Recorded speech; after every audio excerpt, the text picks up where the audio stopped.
नमस्कार दोस्तों, स्वागत है आप सभी का रिजल्ट गुरु में। बात कर रहे हैं सेम सेक्स मैरिज की। सेम सेक्स मैरिज का एक केस 17 अक्टूबर 2023 को सुप्रीम कोर्ट में सुनाया गया, इसका फैसला दिया गया।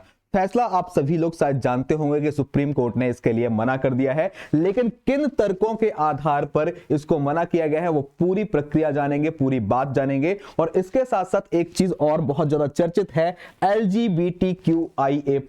क्या चीज होती है, बहुत ज्यादा इंफॉर्मेटिव है, हर एक चीज में इसको पूछा जा सकता है। बहुत सारे क्वेश्चंस LGBTQIA+ से बन सकते हैं। इस चीज को जरूर अंत तक देखेंगे, एक एक पॉइंट को समझाने का प्रयास करूंगा। सबसे पहले हम बात करेंगे कि भाई 17 अक्टूबर को जब इसको मना किया गया तो किस आधार पर मना किया गया, पूरी प्रक्रिया को देखने का प्रयास करेंगे। हम बात कर रहे हैं 17 अक्टूबर की। सुप्रीम कोर्ट ने समलैंगिक विवाह को कानूनी तौर पर वैधता देने से इनकार कर दिया। ध्यान दीजिएगा, पहले तो हम समझ लेते हैं ये हम बात किसकी कर रहे हैं। समलैंगिक विवाह, जब कोई लड़का किसी लड़के से या फिर जब कोई लड़की किसी लड़की को पसंद करती है या पसंद करके वो शादी करना चाहती हैं, वो मैरिज करना चाहते हैं, तो उन चीजों का एक कानून बनाने की मांग की जा रही थी। सुप्रीम कोर्ट ने मना कर दिया और मना करने का उनका आधार था कि ये आपकी पसंद है। आप एक लड़की किसी लड़की को पसंद करती है, एक लड़का किसी लड़का को पसंद करता है, ये आपकी पसंद है, आपकी निजता का अधिकार है। आर्टिकल 21 के हिसाब से आपका राइट टू प्राइवेसी है। लेकिन कानून के हिसाब से देखा जाए या फिर हम इस चीज के लिए यदि आप कानून चाहते हैं तो सुप्रीम कोर्ट या न्यायालय सिर्फ इसकी व्याख्या कर सकता है, इसको एक्सप्लेन कर सकता है। वो किसी भी प्रकार का बिल नहीं बना सकता है, वो किसी भी प्रकार का कानून नहीं बना सकता। उन्होंने बोला कि इस चीज के बारे में यदि आप कानून की रिक्वायरमेंट है, आपको बिल की रिक्वायरमेंट है, आपको ये चाहिए कि भाई हम ये चीज परमानेंट हो जाए इंडिया के अंदर, तो वो संसद ही कर सकती है। क्योंकि विधायी अधिकार जो होते हैं वो भारत की संसद को होते हैं, वो कभी भी न्यायालय के पास नहीं होते हैं। उस कहानी के पूरे पढ़ेंगे। सीजेआई हमारे DY चंद्रचूड़ थे, इनके साथ साथ 5 सदस्यों की बेंच थी, यानी कि 5 टोटल मिलाकर के 5 न्यायाधीश थे। इन्होंने 3-2 के बहुमत से इस चीज का फैसला सुनाया। यानी कि 3 लोग थे इसको मना करने के फेवर में थे और 2 लोग ऐसे थे जो क्या बोलते हैं, इस सेम सेक्स मैरिज की बात से सहमत थे, अर्थात वो चाहते थे कि कानून लागू हो जाए। लेकिन जहां पे बहुमत 3-2 से मिला तो इस चीज को इनकार कर दिया गया। ध्यान दीजिएगा, एक लाइन लिखी हुई है कि जो बात लिखी हुई 3-2 के बहुमत के फैसले से कहा कि इस तरह की अनुमति सिर्फ कानून के जरिए ही दी जा सकती है, कोर्ट विधायी मामलों में हस्तक्षेप नहीं कर सकता। ये बात हम सभी जानते हैं, कोर्ट का काम है किसी भी चीज की व्याख्या करना, यदि कुछ गलत हो गया है तो उसके लिए समीक्षा करना। जस्ट जुडिशियल रिव्यू के आधार पर वो समीक्षा कर सकता है और क्या कर सकता है, उसका व्याख्या कर सकता है। लेकिन जो अधिकार रहते हैं, जो भी अधिकार हैं, वो सारे के सारे अधिकारों को बनाने का या किसी भी प्रकार के कानून को बनाने का जो अधिकार प्राप्त है वो हमारे भारत के संसद को है। ध्यान दीजिएगा, यहां पर एक लाइन लिखी है, पढ़ेंगे। सिर्फ कानून बनाकर ही दिया जा सकता है समलैंगिकों को विवाह का अधिकार। ये बात पहले ही एक्सप्लेन कर दी गई है कि भाई कोई भी चीज होगी कब, जब उसके लिए कोई कानून बन जाएगा। समलैंगिक विवाह पर सुप्रीम कोर्ट ने कहा कि विवाह का कोई अयोग्य अधिकार नहीं है सिवाय इसके इसे कानून के तहत मान्यता प्राप्त है। नागरिक संघ को कानूनी दर्जा प्रदान करना केवल अधिनियमित कानून के माध्यम से ही हो सकता है। समलैंगिक संबंधों के में ट्रांससेक्सुअल व्यक्तियों को शादी करने का अधिकार। जो बात मैंने एक्सप्लेन की है वही बात यहां पर लिखी हुई है।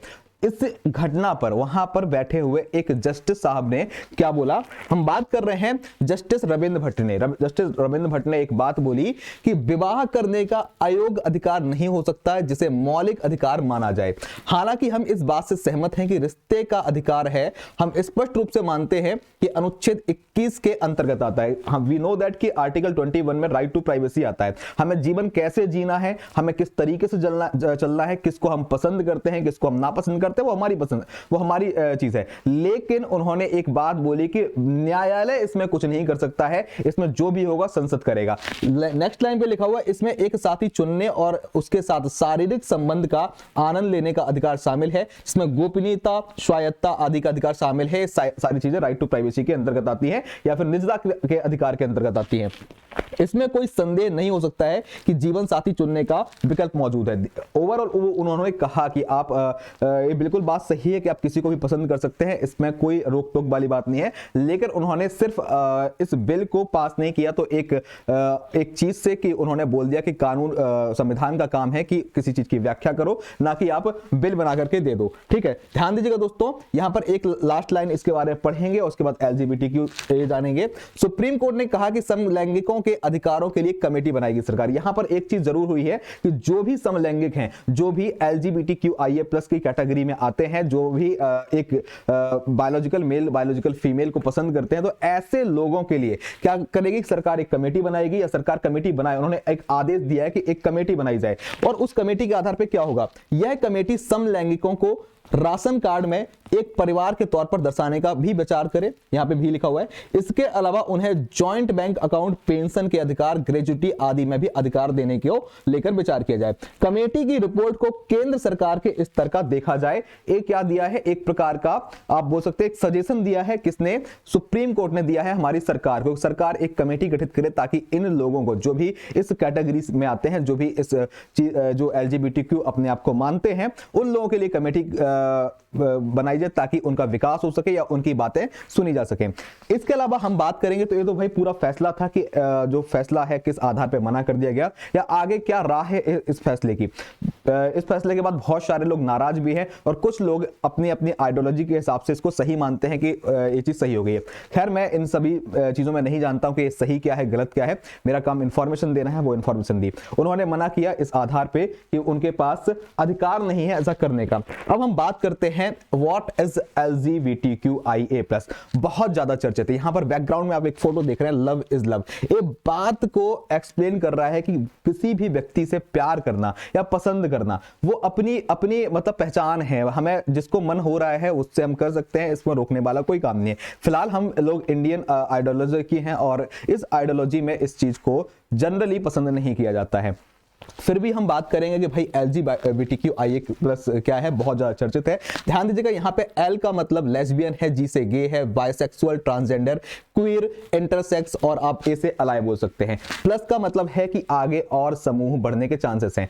LGBTQIA+ को दूसरे तरीके से आप समझ सकते हैं, जिसको मैं एक्सप्लेन करूंगा। L का मतलब लेस्बियन है, यानी कि जब एक लड़का एक लड़की किसी लड़की को पसंद करती है तो वो लेस्बियन है। गे का मतलब है एक पुरुष किसी पुरुष से आकर्षित है तो वो गे है। बाइसेक्सुअल का मतलब है कि एक व्यक्ति जो पुरुष और महिला दोनों को पसंद करता है तो बाइसेक्सुअल होता है।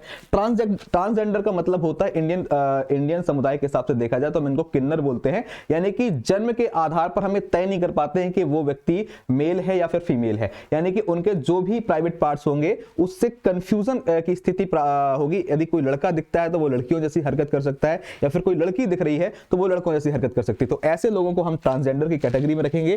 क्वीर, और यदि क्वेश्चनिंग की बात करेंगे तो क्वीर का मतलब है जो पूरा का पूरा LGBT समुदाय है, या फिर ऐसे लोग जो ये तय नहीं कर पाए हैं अभी तक कि वो लड़का है लड़की है वो क्या है, उनको क्वीर में शामिल किया जाता है।